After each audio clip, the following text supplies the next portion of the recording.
Bonjour à tous et heureux de vous retrouver à nouveau aujourd'hui. J'espère que vous allez bien, que Dieu vous bénisse donc. Alors j'ai une question en introduction à nous poser. Nous arrivons donc à la fin de cette étude du livre de la Genèse. Alors selon vous, quel est le fil rouge qui traverse toute la Genèse? Quel est le thème principal de ce livre?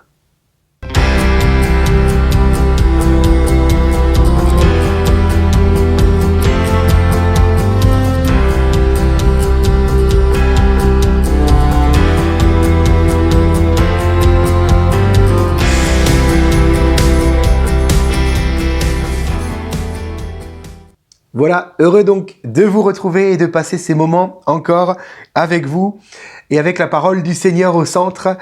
Nous lisons ensemble Genèse au chapitre 50, le dernier chapitre de la Genèse, les versets 15 à 20. Je lis pour vous. Il est écrit: quand les frères de Joseph virent que leur père était mort, ils dirent: si Joseph nous prenait en haine et nous rendait tout le mal que nous lui avons fait. Et ils firent dire à Joseph: ton père a donné cet ordre avant de mourir.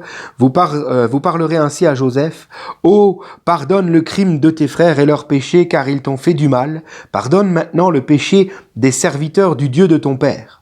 Joseph pleura en entendant ces paroles. Nous en avions parlé l'autre jour. Le Seigneur nous accorde un pardon immuable et éternel. Joseph donc pleura en entendant ces paroles. Ses frères vinrent eux-mêmes se prosterner devant lui et dirent: nous sommes tes serviteurs. Joseph leur dit: soyez sans crainte, car suis-je à la place de Dieu? Vous aviez médité de me faire du mal, Dieu l'a changé en bien pour accomplir ce qui arrive aujourd'hui, pour sauver la vie à un peuple nombreux. Amen. Alléluia.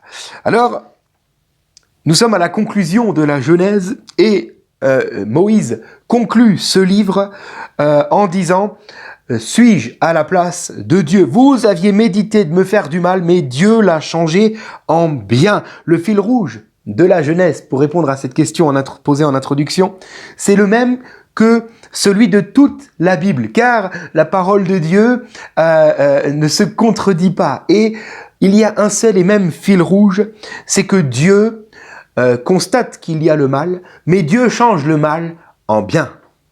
Alléluia, Dieu change le mal en bien. Et c'est ce thème que nous retrouvons dès la Genèse. Dieu change le mal en bien. Alors oui, il existe le mal, un problème originel. Et dès le commencement, dès la création, Dieu va séparer les lumières d'avec les ténèbres. Voyant la lumière, il dira qu'elle est bonne. Autrement dit, les ténèbres sont mauvaises. Comprenez? Donc il y a le bien et le mal d'un côté, de chaque côté, et dès le commencement, Dieu voit cela. Et puis dans le jardin d'Éden, la Genèse parle encore du bien et du mal, puisqu'il y a là, au centre de ce jardin, l'arbre de la connaissance du bien et du mal. Justement, et l'homme va choisir de se nourrir à cet arbre-là. Alors que Dieu voulait, tel un père, enseigner sa création, sa créature, enseigner l'homme, tel un père qui enseigne son enfant, l'homme, lui, va faire le choix d'expérimenter le bien et le mal par lui-même. L'homme, finalement, nous le comprenons, l'homme veut pouvoir désigner lui-même ce qui est bien et ce qui est mal. L'homme pense pouvoir distinguer le bien du mal. Qu'est-ce que le mal, si ce n'est le meurtre, si ce n'est le vol, le mensonge, hop, l'égoïsme aussi, c'est vrai, à certaines mesures. Voyez? Et puis le bien, c'est se faire du bien et puis faire du bien aux autres. Et voilà, l'homme pense pouvoir distinguer ce qui est bien de ce qui est mal. Mais en réalité, nous n'avons là que une manière subjective d'aborder la question. Tandis que Dieu a une manière bien objective de voir le mal. Et ce que nous voyons comme mal, Dieu ne voit pas forcément le mal dans ce que nous pouvons voir. À l'inverse, ce que nous pouvons juger être bon, Dieu ne le voit pas forcément comme bon non plus. Simplement, nous pouvons dire: le mal, c'est ce qu'on ressent comme tel, c'est ce qui nous gêne, c'est ce qui nous fait souffrir, c'est ce qui nous bloque, etc. Voyez? Et tout le reste, c'est le bien. Bon, Je caricature très grossièrement, bien entendu, mais alors que Dieu ne voit pas cela d'un même œil. Il faut l'entendre. Et le livre de la Genèse nous le montre bien. Joseph dira à ses frères, vous aviez projeté de faire le mal, mais Dieu l'a changé en bien. Alors les conséquences du choix de l'homme de désigner par lui-même ce qui est bien et ce qui est mal, nous pouvons le voir déjà dans le livre de la Genèse. Et oui, Genèse chapitre 1er, Dieu vit, en parlant de sa création, que tout était bon. Alléluia! Il terminera même son œuvre en disant que cela est très bon. Cependant, 5 chapitres plus loin, Genèse chapitre 6, l'Éternel vit que la méchanceté des hommes était grande sur la terre et que toutes les pensées de leur cœur se portaient chaque jour uniquement vers le mal. Toute chair avait corrompu sa voie. Pensant pouvoir choisir entre le bien et le mal, en réalité, nous sommes dominés par le mal aux yeux du Seigneur. Les conséquences de tout cela, c'est, pour ce peuple de Genèse 6, ce sera le déluge. Quant à nous aujourd'hui, c'est l'exil. L'exil, l'homme est chassé loin du jardin d'Éden. L'homme est chassé loin de la présence même de Dieu. Et l'homme va devoir vivre une vie d'exil où le mal règne, même si l'homme pense pouvoir choisir entre le mal et le bien. Même si, je le crois, je le sais même, le matin quand vous vous levez, vous ne préméditez pas de faire du mal. Vous voulez au contraire faire du bien. Mais malgré cela, nous glissons lentement mais sûrement vers le mal chaque jour un peu plus. Il y aura l'injustice, la maladie et la mort. Tout cela sont les conséquences du péché dans l'humanité, c'est-à-dire de ce fait de vouloir distinguer par nous-mêmes entre le bien et le mal. La bonne nouvelle pour nous, et c'est le thème de cette méditation, c'est que Dieu change le mal en bien. Comment cela? Comment fait-il cela? Tout comme il l'a fait pour Joseph. Regardez, il dit à ses frères, vous avez projeté de me faire du mal, mais Dieu l'a changé en bien. Comment Dieu change-t-il le mal en bien? Après la Genèse, il y a le livre de l'Exode, où nous voyons que Dieu va donner au travers de Moïse 10 paroles, comme pour donner des points de repère à son peuple, afin que son peuple puisse faire la différence entre le bien et le mal selon Dieu.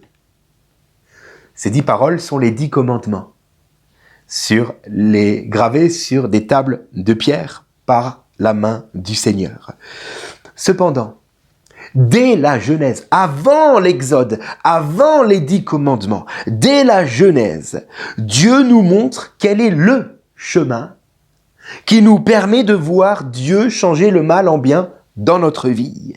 Et ce chemin n'est pas les 10 commandements, mais c'est aussi 10 paroles que nous retrouvons dans la Genèse, et je vous mets les références en bas parce que c'est trop long à les citer, mais vous pouvez faire pause et les lire tranquillement si vous le souhaitez, si vous avez le temps. 10 paroles dans la Genèse où Dieu donne 10 promesses, il répète 10 fois la même promesse à ses enfants en disant « Je vous donnerai une terre, je vous donnerai un peuple ». Alors, comment l'homme peut-il voir Dieu changer le mal en bien dans sa vie? C'est en marchant vers cet avenir que Dieu lui promet. Car nous jugeons entre le bien et le mal, en ce qui nous concerne nous pour aujourd'hui, voire peut-être pour demain, mais nous n'avons pas une vue qui dépasse la montagne. Dieu voit tellement plus loin. Aussi, Dieu sait ce qui est vraiment bon pour nous aujourd'hui, en vue de ce qu'il nous réserve dans l'avenir. Donc, en ce qui concerne Joseph, si je reviens à Joseph, il était bon que ses frères le vendent comme esclave, même si lui, à l'instant, l'avait vécu comme une trahison. Et nous l'aurions vécu de la même manière que lui. Mais Dieu voyait ça d'un autre œil. De la même manière, dans nos vies aujourd'hui, il se pourrait bien que Dieu permette certaines choses, car il a en vue quelque chose qui nous dépasse. Mais comment atteindre cette chose qui nous dépasse? Comment atteindre cet avenir? Ces promesses de Dieu pour nos vies, est-ce en suivant les 10 commandements? Oui et non. Oui, dans ce sens que Ces 10 commandements sont un garde-fou, bien entendu, qui nous permet de voir si on se trompe à un moment ou à un autre, si on dévie trop loin de la trajectoire. Mais non, dans ce sens que nous ne sommes pas appelés à suivre les commandements, mais nous sommes appelés à suivre une personne, tout comme les patriarches de la Genèse, Abraham, Isaac, Jacob et Joseph en particulier. Ils se sont soumis humblement à la volonté de Dieu par la foi, dans la promesse d'un avenir meilleur, dans la promesse du Seigneur. De la même manière, Jérémie 29:11 nous le rappelle, Dieu a des projets pour nous afin de nous donner un avenir et de l'espérance. Donc nous avons un avenir tout tracé par la main de Dieu sur chacune de nos vies. Cet avenir se trouve en Jésus-Christ. Comment verrons-nous Dieu changer le mal en bien dans nos vies? Non pas en suivant des ordonnances, mais en suivant Jésus-Christ, qui nous permettra ainsi d'honorer les ordonnances de notre Dieu, d'honorer les 10 commandements, bien entendu. Mais nous voulons non pas choisir de faire le bien lorsque nous nous levons le matin, mais nous voulons choisir de suivre Jésus-Christ. Et là, ce n'est plus la même chose. Nous voulons suivre Jésus de tout notre cœur. Ainsi faisant, nous soumettre à la volonté du Seigneur, le laisser, comme il l'avait voulu à l'origine, être notre Père, qui lui nous enseigne à distinguer le bien du mal, et ne plus nous-mêmes avoir la prétention de connaître le bien et de connaître le mal. Non, Seigneur Jésus, je te suis, et toi, même si aujourd'hui ce que je vis, j'ai l'impression que c'est mal, toi tu sais ce qui est bien et mal. Tout ce qui compte, finalement, c'est que je te suive. Et alors je suis trouvé en sécurité, même en paix, malgré peut-être le malheur dans ma vie d'aujourd'hui. Et très bientôt, à l'image de Joseph, je pourrais dire, Dieu a changé le mal en bien, car j'aurai tenu la main de mon Seigneur Jésus jusqu'au bout. Alléluia! Je peux terminer simplement en disant que dans la Genèse, nous voyons ce fil rouge. Au début, nous voyons que Adam va dire, va accepter cette parole plutôt du serpent dans le jardin d'Éden qui lui dira « Vous serez comme Dieu, pouvant faire la différence entre le bien et le mal. » On en voit les fruits de ce mensonge, n'est-ce pas? Par contre, à la fin de la Genèse, nous voyons un autre homme qui a préféré se soumettre humblement à la volonté de son père. C'est Joseph. Et lui, que va-t-il dire? Il va dire à ses frères « Suis-je comme Dieu ?» Non! Lui seul sait ce qui est bien et mal. Il a d'ailleurs changé le bien que vous aviez projeté de me faire, le mal, en bien. Est-ce que vous voyez la différence? Tout se trouve dans le fait de ne plus se nourrir à l'arbre de la connaissance du bien et du mal, mais plutôt de se nourrir à l'arbre de la vie. C'est-à-dire, le matin, je me lève non pas en voulant éviter le mal et en voulant à tout prix faire le bien, mais je me lève en disant, aujourd'hui, je choisis de suivre Christ, car il a des promesses sur ma vie. Et il changera le mal en bien. Je te prie, Seigneur, pour nous, pour te bénir, parce que la Genèse, tout comme tous les autres livres de la Bible, Seigneur, nous montre ce fil rouge, que le mal existe car l'homme a fait le mauvais choix, il se nourrit au mauvais arbre. Aujourd'hui, je prie donc que tu nous permettes de ne plus jamais nous nourrir à cet arbre de la connaissance du bien et du mal. Ce qui nous semble bon n'est pas forcément bon. Ce qui nous semble mal ne l'est pas forcément non plus, selon la volonté de Dieu. Je prie donc que tu nous permettes au contraire uniquement de nous attacher, tous les jours, à toi, Seigneur Jésus, afin de te suivre et ainsi humblement d'accomplir la volonté du Seigneur, par ta grâce, en pouvant ainsi aussi honorer les commandements de notre Dieu. Merci, parce que cet avenir, cette espérance que nous avons se trouve en Jésus-Christ. Et oui, tu changes ainsi le mal en bien pour tous ceux qui se confient en toi, Jésus, à l'image de Joseph. Amen. Que Dieu vous bénisse et à vendredi.